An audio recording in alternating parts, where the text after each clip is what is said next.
కథ పేరు మాట ఇచ్చిన మనిషి. ఒక ఊరిలో రాజు అనే వ్యక్తి ఉండేవాడు. అతను సహజంగా రైతు. రోజు పొలం పని చేసుకుంటూ సత్యంగా జీవించేవాడు. తన మాట మీద నిలబడే అలవాటు ఉండేది. అందుకే ఊరిలో అందరూ అతన్ని నమ్మకంగా చూడేవారు. ఒకరోజు పొరుగు ఊర్లోని లక్ష్మణ్ అనే రైతు వచ్చాడు. అన్నయ్యా, మా ఊరిలో వర్షాలు పడలేదు. మా పంట నశించిపోయింది. దయచేసి 10 బస్తాల అన్నం అప్పుగా ఇవ్వగలవా? నెల రోజుల్లో తిరిగి ఇస్తా అని అడిగాడు. రాజు కాస్త కూడా ఆలస్యం చేయకుండా, తీసుకో తమ్ముడు, నీవు ఇస్తానన్నావు కదా, నమ్ముతున్నా అని అన్నాన్ని ఇచ్చేశాడు. కాని నెల రోజులు అయ్యాయి. ఆపై మరొక నెల. 3 సంవత్సరాలు గడిచిపోయాయి. లక్ష్మణ్ తిరిగి రాలేదు. రాజు ఎప్పటికీ ఎవరి గురించి చెడుగా మాట్లాడేవాడు కాదు.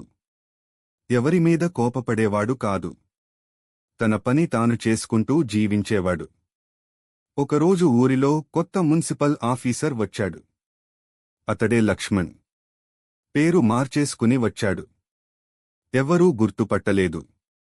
కాని రాజు మాత్రం వెంటనే గుర్తుపట్టాడు. ఒక్క మాట కూడా చెప్పకుండా రాజు అతడిని దగ్గరికి పిలిచి మెల్లగా ఇలా అన్నాడు.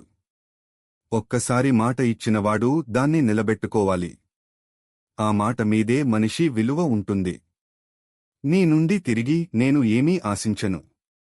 కాని నీ మనసు నీకే సాక్ష్యం. ఆ మాటలు విని లక్ష్మణ్ కంగారుపడి క్షమాపణలు చెప్పాడు.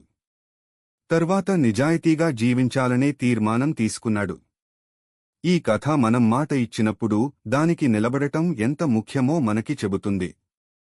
మోరల్: మాట మాటే, మనిషి విలువ మాట మీదే. నమ్మకాన్ని కోల్పోతే తిరిగి గెలవలేం. ఒక మనిషి మాట మీద నిలవడమే అతని గొప్పతనం. మా స్టోరీ మీకు నచ్చితే లైక్, షేర్, కామెంట్ చేసి ఇలాంటి ఇంట్రెస్టింగ్ స్టోరీస్ కోసం మా ఛానల్ని సబ్స్క్రైబ్ చేసుకోండి.